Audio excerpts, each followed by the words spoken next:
There is an old superstition that says it is bad luck for the groom to see the bride in her dress before the wedding. But for Jonathan Wadowski, that bad luck manifested in the cruelest way imaginable. On September 13, 2009, he was supposed to be standing at an altar in Long Island, watching the love of his life walk down the aisle. The guests were invited, the reception was booked, and the dress was ready. But instead of walking down the aisle, the bride was being pulled out of a wall in a basement laboratory 3 states away. This isn't a story about a random kidnapping. This is a story about the dangers of workplace friction. We have all had that one coworker who is a little too controlling, a little too territorial, a little too intense about the rules. Usually, they are just annoying. But in the high-pressure, sterile world of an Ivy League research lab, that annoyance festered into something lethal. Before we dive in, drop a comment and let us know where you're watching from. We'd love to hear from you. If you enjoy war stories like this, be sure to like the video, subscribe, turn on the notification bell, and share it with someone who'd love it, too. Yale University in New Haven, Connecticut, is a fortress of intellect.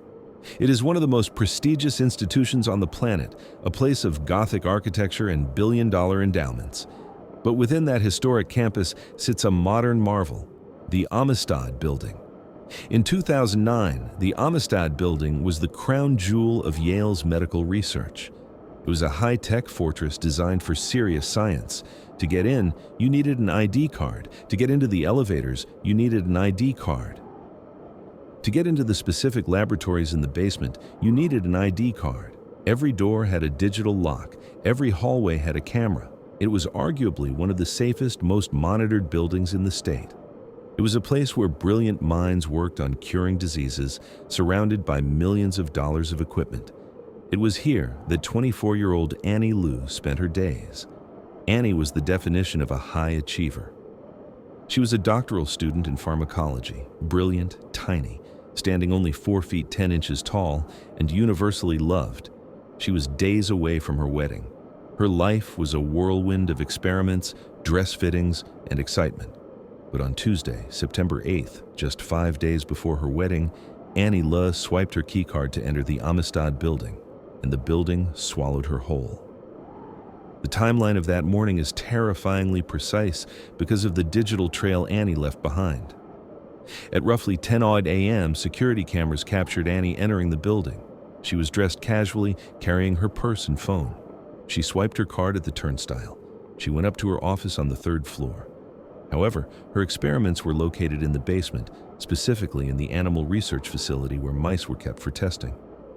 At 10:30 a.m., Annie swiped her card to enter the basement lab, room G13, and that was it. She never swiped out. She never appeared on any camera, leaving the building. She missed a meeting with her supervisor. She stopped answering her phone.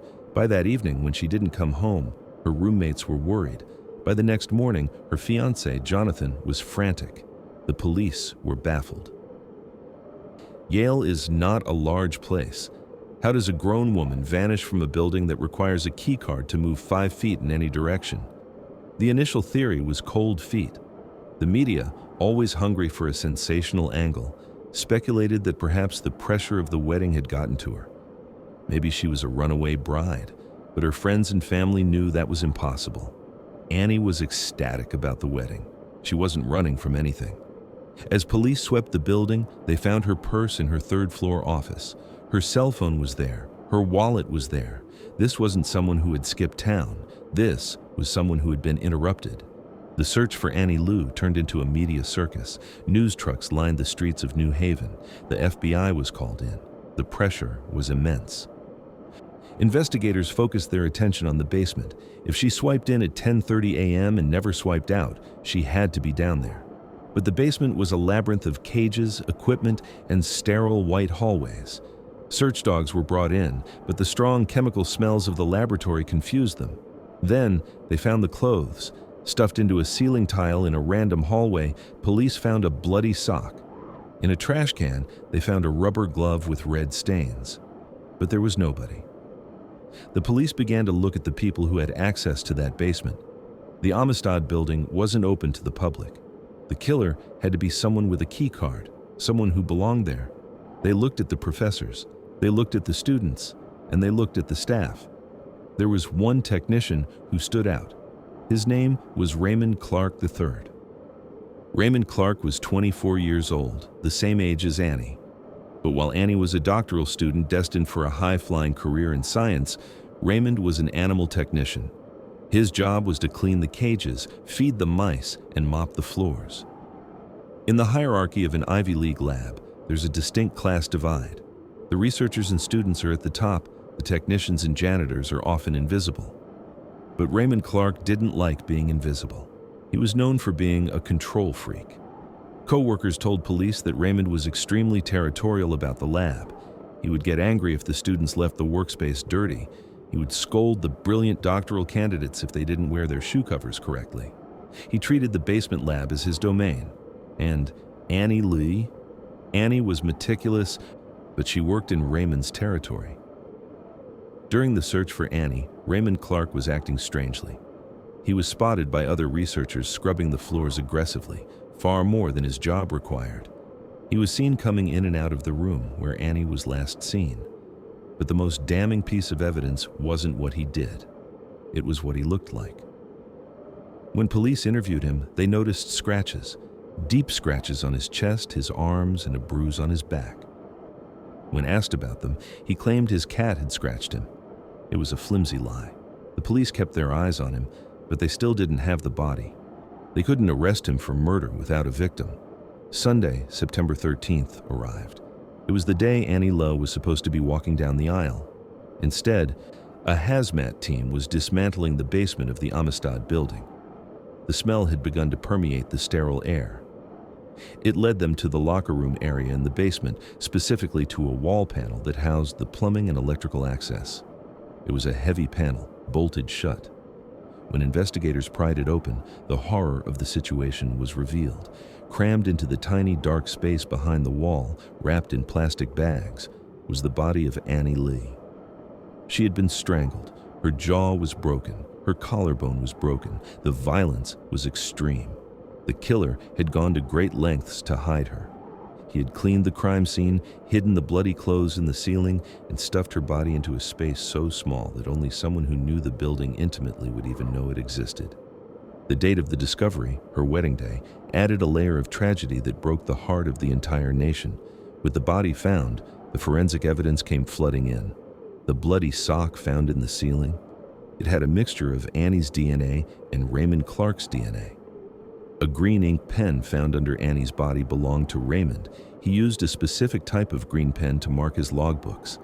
And then there was the keycard data. The digital fortress that was supposed to protect Annie became the witness that convicted her killer. The logs showed Raymond Clark swiping into the room where Annie was working. They showed him moving around the basement during the time she vanished. They showed him swiping into rooms where he had no business being, frantically trying to hide evidence.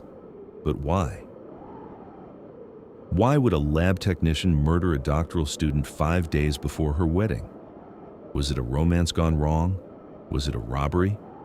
No, it was something far more banal and far more terrifying. It was about work. According to investigators and workplace psychologists, the motive was likely an explosion of workplace rage. Raymond Clark was a man who felt small. He felt disrespected by the students who came into his lab. He was obsessed with control. The theory is that on that Tuesday morning, there was a confrontation. Perhaps Annie left a cage open. Perhaps she didn't clean up to his satisfaction. Perhaps she just politely corrected him. For a man like Raymond Clark, who derived his only sense of power from controlling that basement, that small friction was the spark. He didn't snap because he was a monster in a mask. He snapped because of a power dynamic. He attacked her, strangled her, and then, in a panic, used his knowledge of the building to try and erase her. Raymond Clark III was arrested. Confronted with the DNA evidence, the keycard logs, and the scratches on his body, which were defensive wounds from Annie fighting for her life, he pleaded guilty to avoid the death penalty. In 2011, he was sentenced to 44 years in prison. During the sentencing, the judge noted the cold-heartedness of his actions. After killing Annie, Raymond had gone out to a softball game. He had eaten lunch. He He had continued to work in the building, scrubbing the floor where she died while her fiancé and family were frantically searching for her. The Amistad building is still there. It is still a fortress of science. Students still swipe their keycards, and technicians still clean the cages. But the protocols have changed. The security cameras were upgraded. The idea that a secure building equates to personal safety was shattered. The murder of Annie Liu is a stark reminder of the sinister co-worker. We spend 40 hours a week with people we barely know. We share coffee pots, we share elevators, and we share frustrations. We assume that professional boundaries protect us. But Raymond Clark proves that for some people, the workplace isn't just a job. It's a territory. And if you cross the wrong line, the person holding the mop might be the most dangerous in the room. If this story gave you chills, hit that like button and tell me in the comments, do you have a coworker who takes their job a little too seriously? I'm Midnight Monologues. Stay safe at work.